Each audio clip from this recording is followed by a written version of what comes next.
Today on Sekulow, Democrats use the January 6 hearings as a distraction from the country's real problems. Keeping you informed and engaged, now more than ever. This is Sekulow. We want to hear from you. Share and post your comments or call 1-800-684-3110. And now your host, Jordan Sekulow. Hey, welcome to Sekulow. We are taking your phone calls to 1-800-684-3110. As you heard the tease, we think that the big takeaway from last night is that, one, we've all seen this footage. We've all heard similar testimony. There's nothing really new. I couldn't really say that was something. There's nothing new or shocking that is brand new out of what happened 18 months ago. And usually the further away you get from an event, that is the case. It was shocking when it happened, that's for sure. Shocking when it happened. Something we have condemned and said how horrendous it was. This attack on the Capitol should of course, was wrong. But I think that there's also a point to say, do I have to keep condemning this? Because it's also not really relevant to what we're all dealing with currently as the problems in our country. For instance, a real problem right now is not actually conservative or right-wing extremism. It's left-wing extremism. We see that typically in the summer, and we saw it aimed at Brett Kavanaugh in his home and tried to kill a Supreme Court justice. We saw a leak of a Supreme Court opinion. We saw the barrier around the Supreme Court now because of Roe versus Wade. We've seen threats from that Jane's Revenge group. We've seen fire bombings of pro-life pregnancy centers.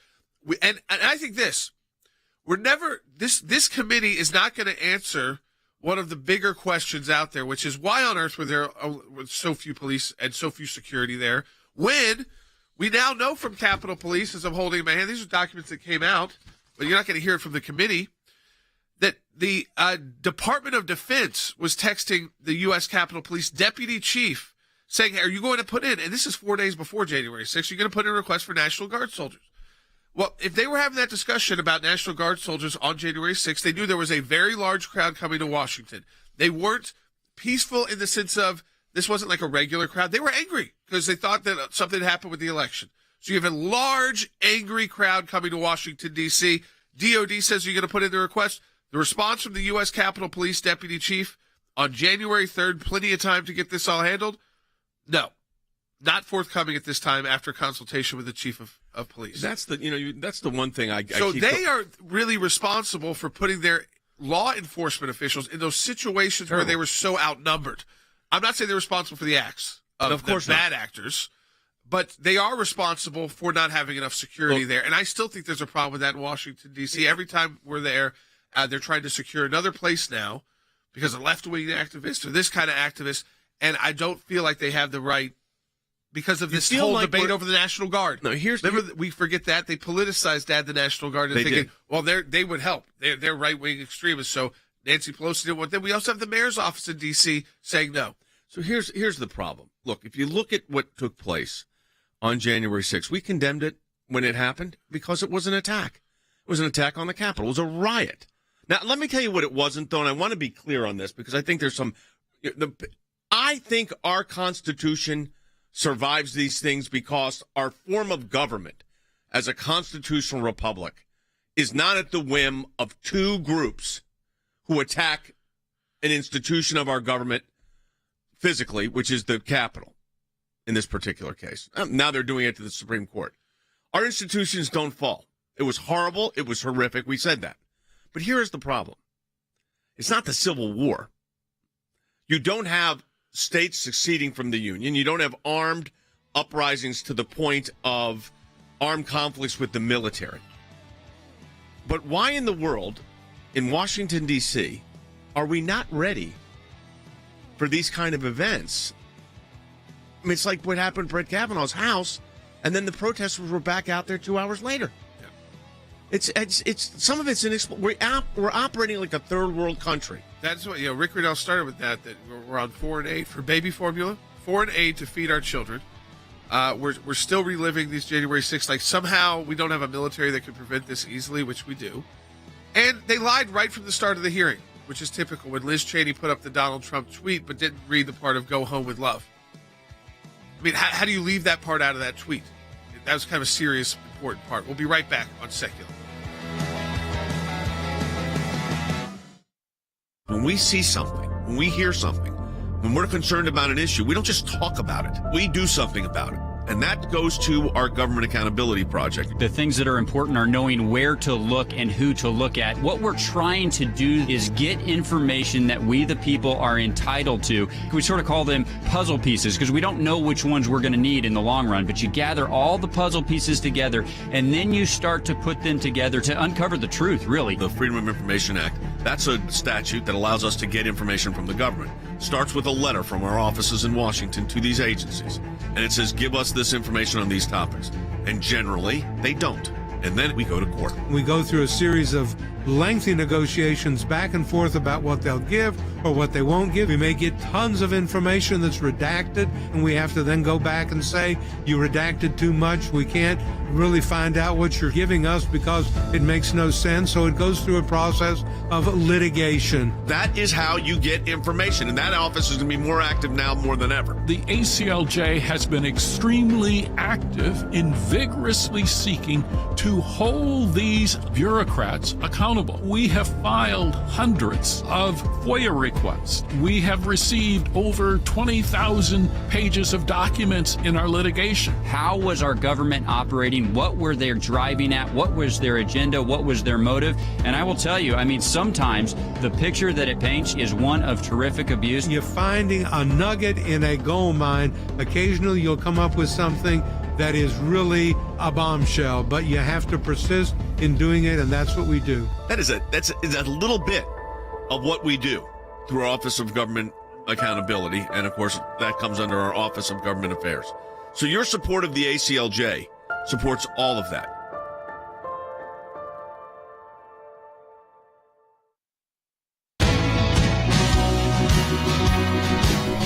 If there was anything out of this committee that might be helpful, which we knew from the start with the way, remember the fight over they wouldn't let Kevin McCarthy pick. Usually in these committees, you would let the Republican leader choose whoever they wanted to be on the committee so it was truly bipartisan. And by the time they do this, you really can't say this is one-sided. These are the two angry Republicans that don't like Donald Trump mixed with Democrats who have been in every impeachment. We kind of talk about it's a third impeachment in a sense of they are still attacked. It's still focused on taking out Donald Trump as a political player in the United States. He's still showing influence as we speak in primaries, a lot of candidates that are backed by him who are winning. And I think that there's that target there about long-term politics. Unfortunately, the part that I would like answered, we have a couple interests for. One, our building is right there. Yes. Our office. So I've got staff right there. Two, we know that a liberal group is planning to and shut down. It could be turned violent. The justice, because they're trying to prevent the justices from being able to get inside the court on Monday when the next day they issue opinions. So they are doing the similar kind of action, which is threatening to try and prevent the function of our government. So it's very similar to that. The only difference is they're actually saying it. And so we know that this is actually something DC's got to deal with again very soon, Monday, like in a few days. So why then? What will be different? This will be the interesting. Will the DC mayor have National Guard work with National Guard with Supreme Court police? Will the Supreme Court police work with National Guard? Because we've got, as we said, let's go things that are not going to get answered by this committee, unfortunately, is why when they knew there was a very large group of angry protesters coming to Washington, they were mad about something specific to Washington, D.C., okay? That didn't mean you could predict that they were going to go storm the Capitol. You knew they were angry. Right. You've got the White House. You've got all these different institutions of the U.S. government right down the Constitution Avenue. Why were they so flippant denying requests for National Guard? Now, so the chief of police for the Capitol. Yeah, it's up on the screen for people. Let's put it back on the screen. This is an actual Capitol Hill police document, and it says Saturday, January 2nd. This comes from DOD. Are you going to put in the request for National Guard soldiers for January 6th, 2021 event? So already knowing this is going to be a big event. It's right. More than just a rally. The next day, the deputy chief, no plan for that. Not forthcoming at this time after consultation with the chief of police. All right. So that's the Capitol Hill police saying, no, we don't need you, DOD. And then on January 5th, let's put this letter up. This is when you think you're operating as a third world country. This is from Mayor Bowser to Jeff Rosen, was the acting Attorney General of the United States, to Chris Miller, the acting Secretary of Defense, and to Ryan McCarthy, who was the Secretary of the Army. To be clear, I'm reading this very specifically. To be clear, the District of Columbia is not requesting other law enforcement personnel and discourages any additional deployment without immediate notification to and consultation with MPD, Metro Police Department, if such plans are underway. The protection of persons and property is our utmost concern and responsibility. MPD, Metro Police, are well trained and prepared to lead the law enforcement coordination response to allow for the peaceful demonstration of First Amendment rights in the District of Columbia. Here's the problem. That is a ridiculous letter from the mayor because, Andy, the chances of any mass gathering having troublemakers in any mass gathering is always a possibility. I mean, we've seen it with the attacks on the Supreme Court. We've seen it with the attacks on the justice. We saw it on the attack January 6th. This was a dereliction of duty, in my view, but you understand that they're saying we don't want additional law enforcement here. And having been warned what is coming, they make this inane statement about, I don't want any more. Look, I've tried cases in small rural counties in South Georgia where you don't have that kind of advance warning. But you also were a U.S. attorney in Atlanta. And I was a United States attorney for the Northern District of Georgia, okay? We would have high-profile trials. We know that juries are coming. We know that people are going to be exposed to, the judges are going to be exposed to pressure. And we call out all available law enforcement officers, and we have them surrounding the courthouse and the surrounding streets and the adjacent areas to make sure that things don't get out of hand in events that are far less likely to be as rambunctious as this turned out to be.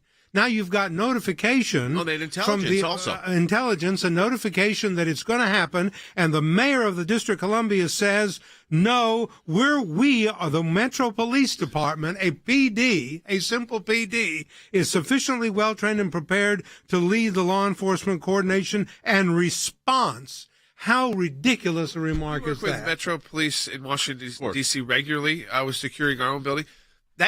These sites are not their job. No. So she's really wrong on that. They are not crowd control guys. Because the crowds are in federal areas. They do have some crossover authority as police in the District of Columbia, but that's why you have all these different departments. You have Capitol Hill Police, Supreme Court Police. You've got Secret Service Police, uniform police for the White House, and you have U.S. Marshals. You have all these different federal services. And you had the Department of Defense ready to go with the National Guard, which means services too. You could have had a lot of protesters even try to get into the Capitol. And guess they would have gotten not very far. It wouldn't have been much violence because you wouldn't have been able to overrun National Guard lined up with machine guns and crowd control.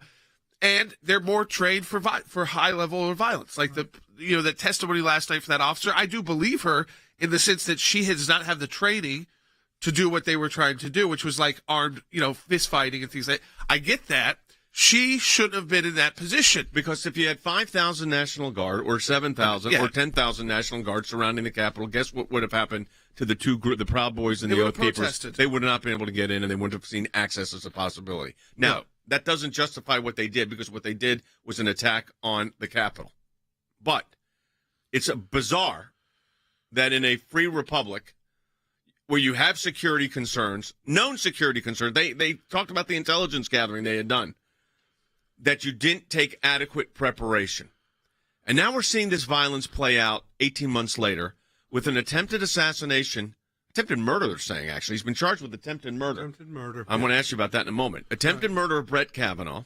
So not just calling it an assassination attempt, they're calling it a attempted murder. You had Steve Scalise shot, 4 years ago on a baseball field for a Democrat-Republican congressional softball game. I mean, think about this stuff, folks. You've got a threat coming that we're going to shut the Supreme Court down. Monday. So are they calling out troops? I doubt it. Who knows? And at the same time that Brett Kavanaugh had a threat on his house, they were protesting his house hours later. Now think about this with his kids at home. They had someone that was attempting to murder Brett Kavanaugh at the front of his home, in his home. That's why they arrested him in the front of his home.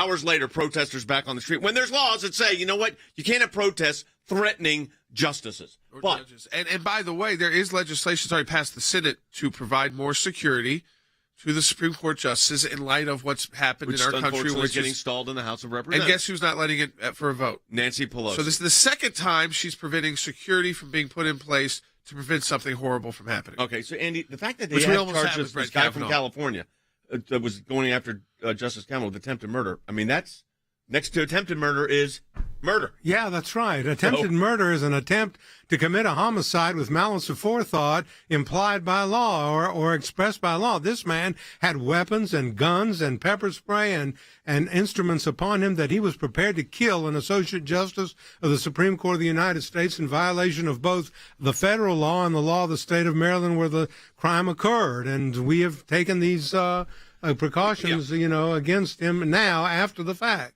And let me tell you what they don't want you talking about. They want you talking about this. This is fine. We talked about it. Let me tell you what they don't want you to talk about. I'm reading headlines. Inflation rises 8.6%, highest since 1981. Shock, $95 to fill up family car. Next headline, no ceiling in sight. Americans' wealth declines. Yellen rejects idea corporate grain to bleed. No recession coming. Even deep-pocketed buyers back away from housing market. So here's the question I want to ask you, our audience. The hearing took place. There'll be more of those hearings. Meanwhile, you're paying $6, almost $7 in some states for gas. Pam and I went out to eat yesterday. It's breathtaking. The cost of food. Baby formula shortages. How is this impacting you, the American people? Because we're going to have our legislative teams take action on this. We want to hear from you. We've opened up our phone lines, 1-800-684-3110, 800-684-3110. Yeah, because I think this is the real issue, is that they want this to be an election issue. This is not an election issue coming up in a midterm election, because even the people kind of on trial by January 6th aren't on the ballot. This is the people are going to be voting. And that's what I really want to ask you, is that with all of this, wouldn't you like a hearing on inflation?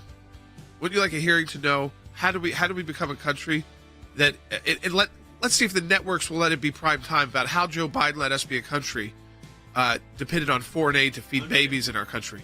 But ABC, NBC, and CBS, no way they're giving that. Even if they had that hearing, when the Republicans take back the House, they'll never give them prime time. They should, though. That's what people would tune into. How is the Biden economy affecting you? We're going to bring in Harry Hutchinson, our director of policy. We want to hear from you on this, 1-800-684-3110. How is this economy right now affecting you, your business, your kids, your grandkids? 61% are saying now in this Wall Street Journal poll they are generally pessimistic about people having an opportunity to achieve the American dream. How's that going to look on a bumper sticker? I guess what I'm trying to say, Peter, is that we understand that people are feeling this. They are feeling the increase of prices. What I'm trying to say to you is that the economy is in a better place than it has been historically. And so we feel here at this administration, and other experts as well, is that we feel that we are in a good position to take on inflation. We are in a good position to really start really working on lowering prices. President Biden is patting himself on the back over our economy. The president tweeting this: thanks to the economic plan and the vaccination plan that my administration put into action, America has achieved the most robust recovery in modern history. But a new poll reveals 83% of you, the American people, describe the economy as poor. The average U.S. commute now costs an extra $35 a month compared to pre-COVID. Far more in cities like L.A., San Francisco, Chicago, and New York. In Washington state, more than 100 contracted Google Maps workers signed a petition refusing to return to the office. It's a huge additional expense. Tyler Brown would have to drive 74 miles each way. It doesn't make sense for me at the moment for $19 an hour. So I'm going to have to look for a different job. Workers are looking at it from a standpoint of, can I afford to take that new opportunity, or can I afford to stay if required to go back to the office? For 17 months, Joe Biden has attacked pipelines, has not allowed permits to drill, and just last week, Stuart, in Wyoming, his administration froze another 2,000 of those drilling permits. You can't get the leases. They've canceled thousands more leases across the Rocky Mountain West just last week.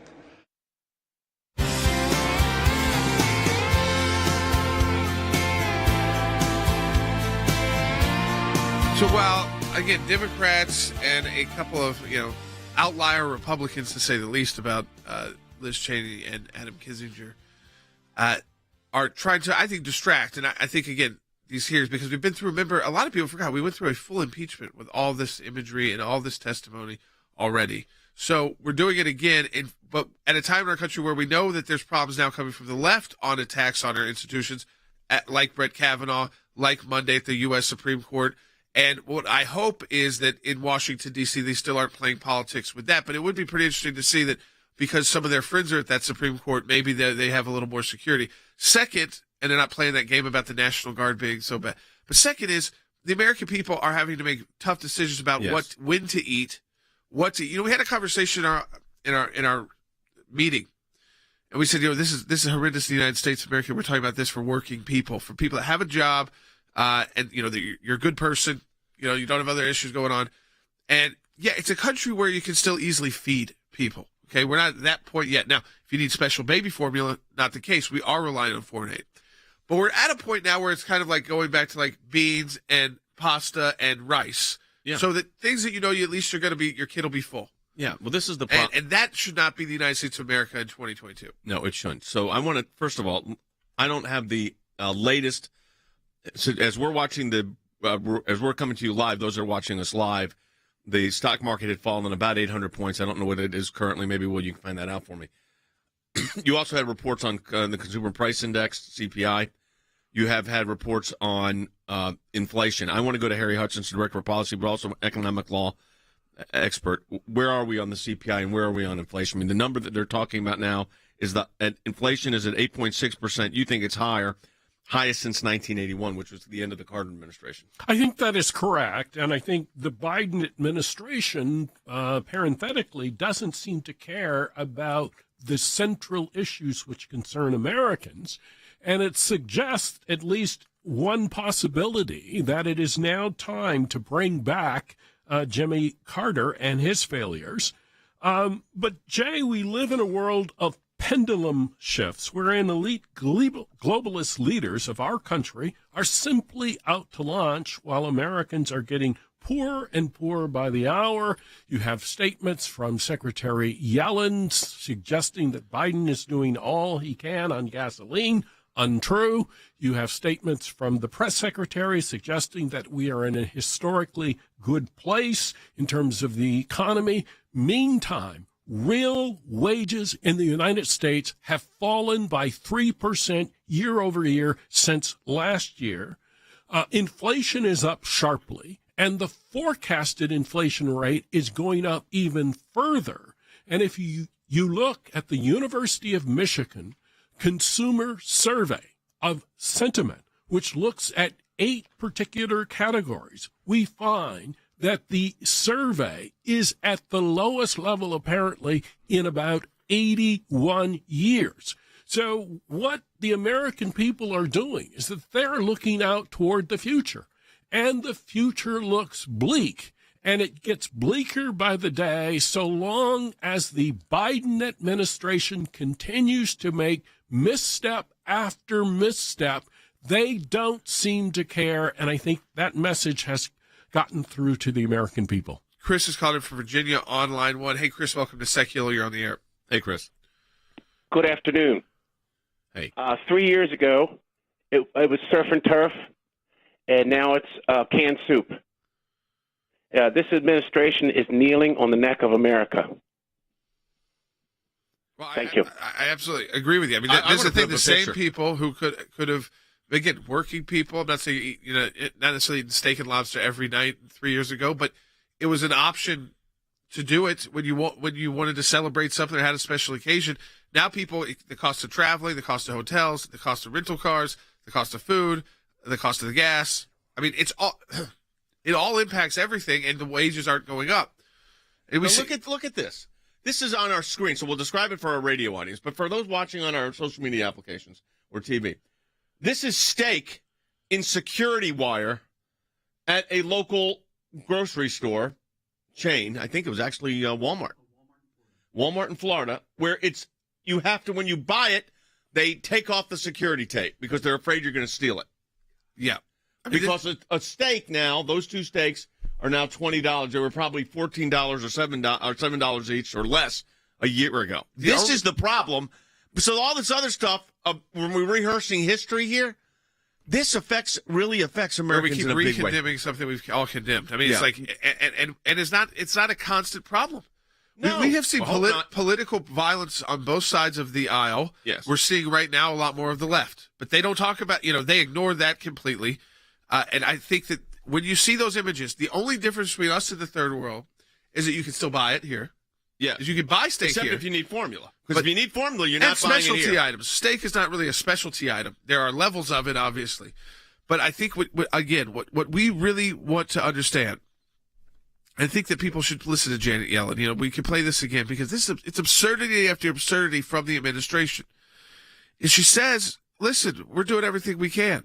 I mean, and all this pessimism. Take a listen, Bite 20. When you look at opinion polls and you see what households have to say, it's amazing how pessimistic they are, given that we have about the strongest labor market we've had in the entire post-war period. People can easily find jobs. There are jobs available, and people can get employment.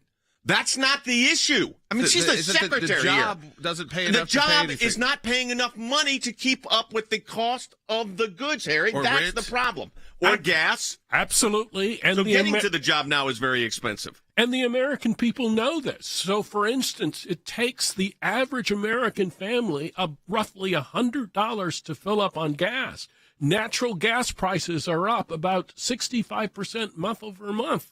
If you look at business sentiment in the United States, forecasting ahead, it's down 24%, the steepest decline perhaps in history. And yet the Biden administration keeps proclaiming that the economy is strong. I think it is clear to the American people that the Biden administration is wearing no clothes. And so I think essentially a child could see this, but apparently the toddlers that run the Biden administration cannot. And this is also increasing the crime rates. The frustration, especially in inner city, Andy, you said you experienced this in Atlanta. In the inner city, people are desperate, and when people are desperate because of cost, they do desperate things. Well, that's exactly what generates crime is desperation. You've got a person who goes to buy a steak, and then there's one of these theft devices on it. You got people who have to make a decision whether to buy bread or whether to put gas in the gas tank to get to work and take their children to school. These are the kinds of terrible things that we have stooped to and that we have fallen to. That means crime is on the rise. People steal in order to get money, in order to buy gas, in order to buy food. It does happen. Yeah, we want to hear from you coming up in the next half hour. This is very important. We're getting great calls. 1-800-684-3110. It's 800-684-3110. How are these policies impacting you and your family? We want to know that because we have a legislative team in Washington that's actually working with Congress to try to get some solutions here. Yeah, and I think people like Janet Yellen just show how out of touch they are. Totally. And this goes to me as I think they're too old, too elite, too rich to understand that just because these jobs are available doesn't mean that job pays enough to buy anything. It's not. So it's a cost-benefit analysis. You work at a job, and it costs more to get there than you actually get paid. We'll be back, second half hour coming up. The ACLJ has a 30-plus year history of fighting on behalf of you, our members, in support of life, abortion's murder, religious liberty. A Turkish court has freed American pastor Andrew Brunson. Justice, personal freedom, and constitutional government. Our freedoms are under attack. Now, more than ever. We are not going back. Abortion is healthy. Yet another week of violence. They use their power and influence to push deeply un-American causes that threaten to destroy our country. Abortion on demand, socialism, inflation, cancel culture, weakness in the face of our adversaries. We owe it to our kids and grandkids to defend the things that make this country great. It's time to take the gloves off and uphold American values. Go to acljaction.org to learn more.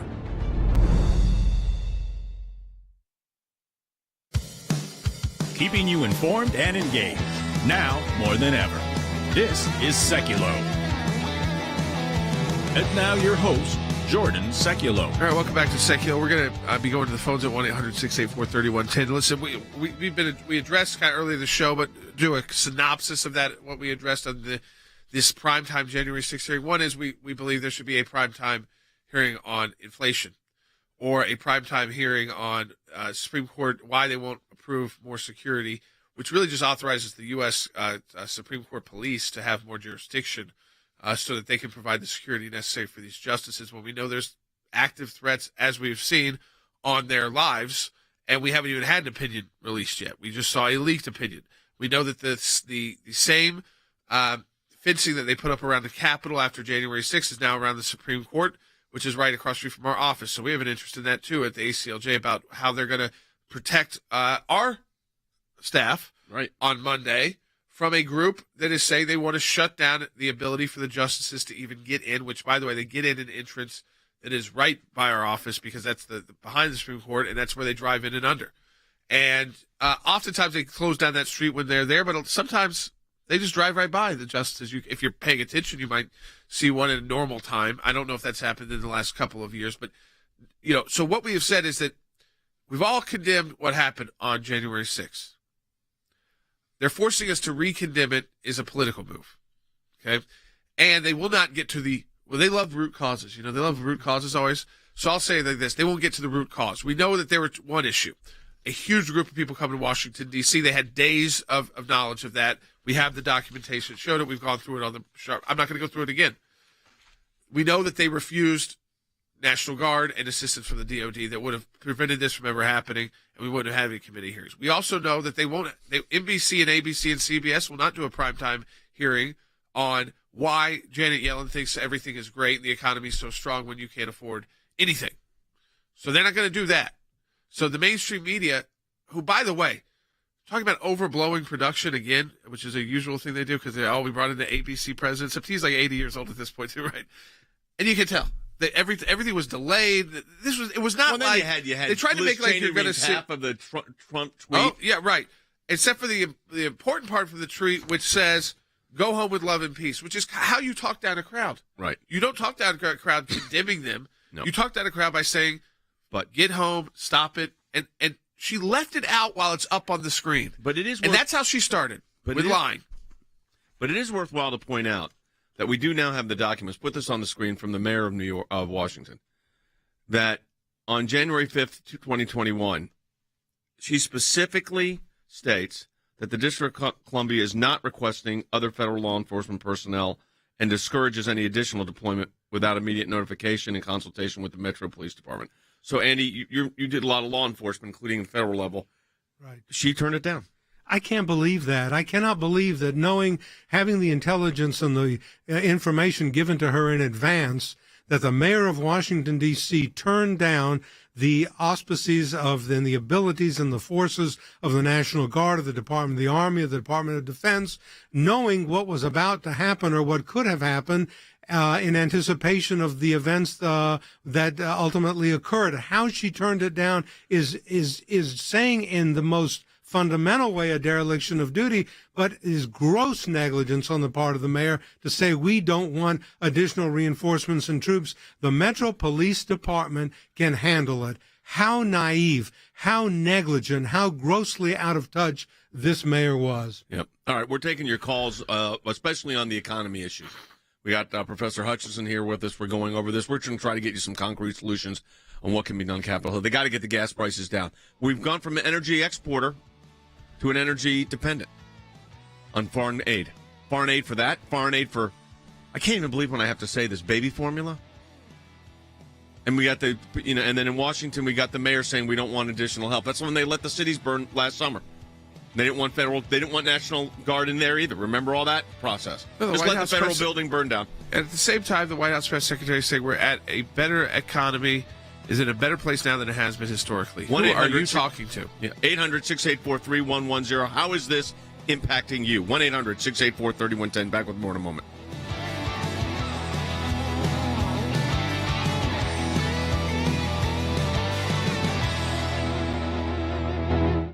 We're currently facing macroeconomic challenges, including unacceptable levels of inflation.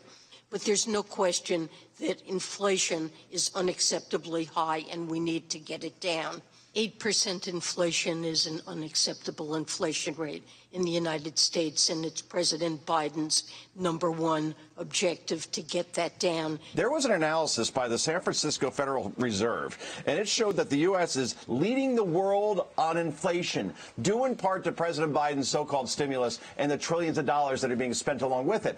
Overall, three quarters of Americans disapprove of this president's handling of inflation, and they don't want to hear about global challenges, and they don't want to hear about solutions, and they don't like it very much when this administration plays the victim and doesn't take responsibility. The president tweeting this: thanks to the economic plan and the vaccination plan that my administration put into action, America has achieved the most robust recovery in modern history. Well, I'll call that a desperate political spin operation. Biden is completely ignoring the vicious inflationary spiral that we are now in, which is a real danger to the economy. It could kill the economy. He's ignoring that in the interest of spin that he's just got this wonderful recovery, killing the people who are supposed to be Democrat supporters. A lot of the stuff that Biden talks about is sort of part of the old Build Back Better agenda, which I'm not sure is viable politically at this point. Yeah, we know that was torpedoed because of inflation. So I think at this point, anything that goes forward, if there is a risk of increasing inflation more, we are likely to see perhaps the same thing. And hindsight is always 20/20, and there was a COVID fog at the time, but you can remember the Treasury Secretary Janet Yellen saying that inflation could go to 3%. Well, it's way higher than that right now. And you could hear, how many times do you hear the word transitory in terms of what it is not transitory. This is really a problem.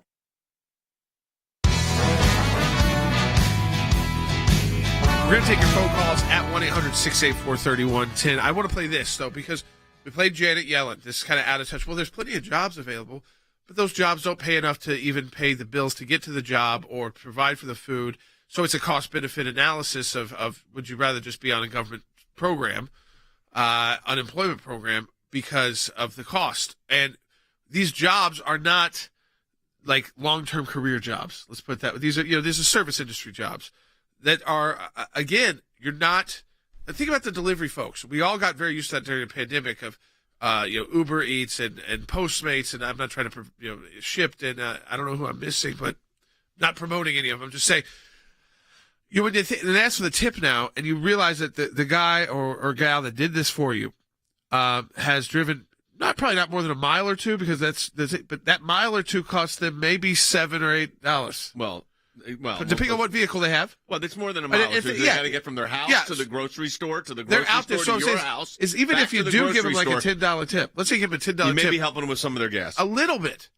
So before they were putting all that in their pocket. Yeah, not now. So now, if you look at a lot of those apps, there's not as many people doing it. Yep. It's not as quick. I just think that's how you see how things work. But I don't know that Janet Yellen knows how to use one of those apps. I've got a question for Harry, and that is this. So you look at when you have inflation at this rising rate, what would be the appropriate economic policy to get this under control? Well, first, we should stop digging a hole for ourselves. And so that would mean we should eliminate all stimulative monetary policy, and we're moving in that direction. Perhaps we should move faster. Number two, we should stop federal spending. And then number three, we should unleash the inherent power of U.S. energy. If we expand energy production in the United States, that will help at the margin. The other issue that's out there, which we can't really help with too much, and that is the inability of the Biden administration to anticipate problems. So, for instance, a refinery went down. They don't seem to be able to anticipate this particular issue and help out at the margin. And you see the same issue with respect to baby formulas and the scarcity. That was a problem that actually commenced in February of 2021. The Biden administration began to address it perhaps in April of 2022. That's the problem. So the failure to react promptly absolutely, really hurts. Yeah. And so pure competence would help a lot at the margin. All right, let's go back to the phones. Yeah, I want to go to Peggy first in Arizona on line 2. Hey, Peggy, welcome to Sekulow. You're on the air. Hi, Peggy. Hi, how are you? Good. Yeah, well, I don't know how. I was working, and I thought I could retire. I've lost $50,000 in my 401k. The cost of gas, cost of food. I Stock don't know market's how down. Yep. we're going to do it. Well, no, I think that this is the decisions. People are not going to make those decisions to retire right now. I mean, that's it's going to be if you could keep your job and keep the resources in and because look at the stock market right now. You don't want to because it's down right now 767 points and everything that you have is in red. I mean, and that's down based off the number. 3 and 4%. Based on the consumer price index but and they said consumer this confidence. at the White House. Take a listen. This is the White House press secretary. They can see the stock market crashing. They can see the consumer price index highest since 1981. That's Jimmy Carter into the first year of Ronald Reagan trying to correct Jimmy Carter. And they still made comments out of a 30-something-year-old press secretary's mouth who's living in Washington, D.C., who is so outside of regular world that they can say this with a straight face. That's what's even ridiculous. Take a listen.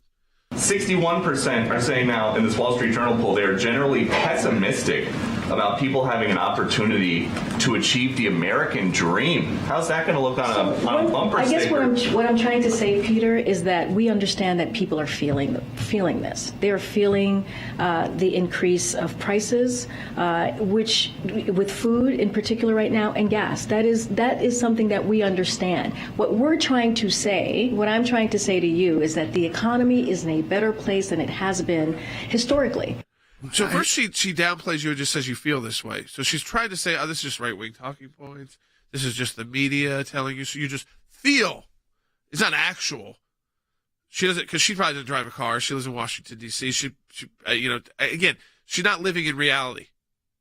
And everybody who does live in reality, even if you're very wealthy, can see. I mean, you see, and you know what? Very wealthy people will start making, they already do, make decisions based off how the stock market, which then trickles down to everybody. And so to be able to say that it's in a stronger, I don't even know what she's talking about, except for there's a lot of jobs available that don't pay enough to pay the bills. So that's a government game to utilize talking the gas to get there. Now, here's the problem. But here's where it's so condescending. And that's why, folks, it's very important, and we're glad you're calling us. We want to hear from you. We need to hear from you on this because we take this information, we use it in our government affairs office in Washington. 1-800-684-3110, 800-684-3110. When you listen to her response, White House press secretary's response to Peter Doocy, I guess what I'm trying to say, Peter, is that we understand that people are feeling this. They're feeling the increase of prices with food, in particular right now, and gas. That is something that we understand. What I'm trying to say to you is that the economy is in a better place than it's been historically. Now, Andy, we deal with words. She did not answer the question and then said, oh, people are feeling this way, but they have a job at least. How can you make that statement? Gas prices are spiraling up. Food prices, a mediocre steak costs $20. A loaf of ciabatta bread full of holes costs $5. You got to buy rice and beans in the United States and pasta in order to live. And you're telling me that historically we are in a better place than we've ever been? Nonsense. That's because, Harry, they're conflating jobs available and people employed with cost of living, and these businesses are getting hit by these costs, and that's why they can't raise the wages. I think that is true. And the other issue, which actually is a factor long term, is that the southern border is open. What does that mean? It means that there are individuals who are coming across the border who effectively are keeping wages in the United States from rising. As I mentioned earlier, real wages in the United States have fallen by 3% year over year. And it's even worse for lower middle class people. But I also think the fundamental problem, or at least one of them, is the fact that elites basically disdain rank and file Americans. Elites believe they have a better handle on reality. Elites generally don't shop at Walmart or even Costco. And so they don't face the real world cost of living, and the American people do day after day. And I hope the American people have a long memory, because one of the things they can do is that they can exercise their right to vote in 4 or 5 months. You know, I want to go back to the phones. I think the greatest thing about our broadcast, when we have these kind of times come up in our country, is that you're able to hear, if you don't call in, from all over the country. So very different places, people with very different backgrounds who are feeling the same issue. So we had a call from Arizona. The next couple calls, I know I can see on my street, Pennsylvania and then Alaska, you're going to hear. So let's go to Pennsylvania first, and Marty in Pennsylvania on line 3. Hey, Marty. Hey, how you guys doing? And I do appreciate you guys taking my call. I come from a little bit different perspective, but asking how is everything, how's the economy, how's the rising inflation affecting us? I am a small business owner. I own a Mac Tools franchise, which is already kind of a dangerous business to own based upon how a tool business works. But I started in 2019. It is radically a different world now in 2022. And back in May on the 2nd, I had to notify Mac Tools that I could no longer keep this open due to the rising cost of everything. And I am resigning. And now I have shut down my business. And America is built on small businesses like myself, and we're getting squeezed out. Marty, did you have any additional employees, or was it just you? How did that work? I am an LLC S Corp, so I was the owner and the employee. Okay. Every quarter, I got to write a check and want to fire myself. Yeah. Well, the problem. Here's what the problem is, though. Where Marty's 100% correct. He ultimately did. Yeah, shutting it down. He did have to shut his business down, and he's right. Small business, Harry, is the backbone of the American economy. And especially small businesses like this. These franchisees are, whether it's in the food industry, this tool industry, you could retail industry. I mean, they're out there. And that is precisely the business category that this administration doesn't really care about. What does Joe Biden care about? He cares about Facebook. He cares about Mark Zuckerberg. He cares about the globalist elites. He cares about Bill Gates, Microsoft, Amazon. And so one of the things that we face with respect to the Biden administration is their insistent flight from reality, the reality that faces average working class and middle class Americans each and every day. All right, folks, we'll continue to take your phone calls. 1-800-684-3110. We'll go to Alaska next. So, I mean, just hearing the impacts of people coast to coast in every state in the country. We want to hear from you at 1-800-684-3110. A lot of resources available up at ACLJ.org. That's ACLJ.org. Here on this broadcast, we deal with reality, and what you're actually dealing with is a crisis. ACLJ.org. We'll be right back.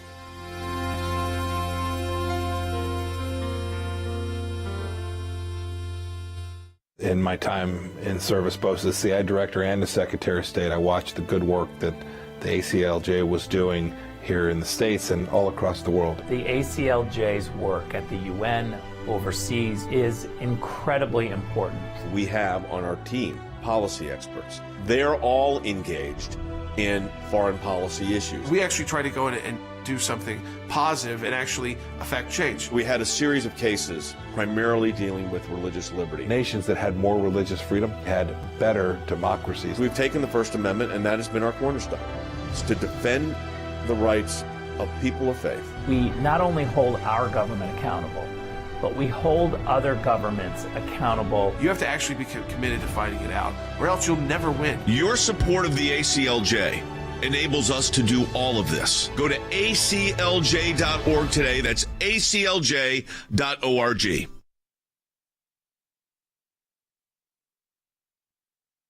Because of your support, because of the support of every member of the ACLJ, one of the practice areas that we've been able to develop is Freedom of Information Act requests, or FOIA requests. It's thousands of pages of paper, and in those thousands of pages of paper, you usually find a nugget. Government agencies acting out of control. We have exposed that in our FOIA litigation, and we do that every day that we bring these cases. It is your statutory right as an American citizen to have access to documents that reveal how the government is functioning, how your government is functioning. We took it to the IRS.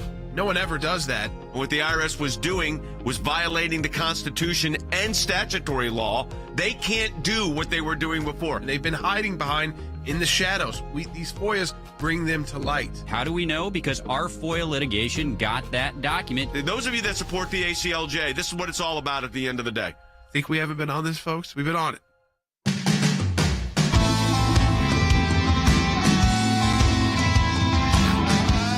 We've been taking calls coast to coast. Let's go further out in our country. Let's go to Alaska. That tells you about the reach of our broadcast. So these days, when we ask people to really call and tell us what it's like. Martha is calling from Alaska on line 4. Martha, welcome to Sekulow. You're on the air. Hi, thanks for taking my call. Sure. Yeah, I'm a school teacher, a public school teacher here in Alaska, and we made the decision when schools were shut down with COVID the next year to put our kids in private Christian school because they weren't shutting down their schools. And the cost of gas and the inflation now and just our general cost of living, my husband and I both work, but we're looking at taking our kids out of the private school next year because it's just too much money. And actually, the other thought is that I might go and teach at the private school because then my kids get free tuition. Right. Listen, these are decisions I wish you weren't having to make. I mean, that's the problem with this, Harry. This is why it's so important. I'm so glad you called us and people are calling to talk about this. Here you've got a teacher in Alaska. They made a decision to put their kids in private Christian school. She's working. And now the cost of living, gas, food, whatever it might be, is at an amount where she cannot afford to keep the kids in school unless maybe she goes there and teaches, which then sometimes the tuition is either discounted or free, but the salaries are usually lower. So you run into that. But why should Americans in 2022 be in this? Who are working? Husband and wife working at jobs that should be able to pay the bills. Right. Well, I think the fundamental issue is the people in Washington, the elites that control the levers of government, they live in a bubble. And they really don't care about middle-income people who live in what they term flyover country. And so essentially, they're suggesting to those people who live in flyover country that we really don't care and we don't really mind if you wind up in a truly hot place. And I think the American people need to respond to this neglect that is coming from our global elites. And we should stop putting those individuals in office. And that means not only the president, but it also means Congress. Do you have members of Congress who care about the lives of the American people or not? And I think if you certainly look at the data, the Biden administration is comprised of individuals who could care less, who are going to tell you that inflation is transitory, that President Biden is doing a fantastic job while you get poorer and poorer. At the end of the day, they don't care. So Tammy on Facebook wrote in, said she's been retired for almost 2 years, but is about to go back into the workforce. Why?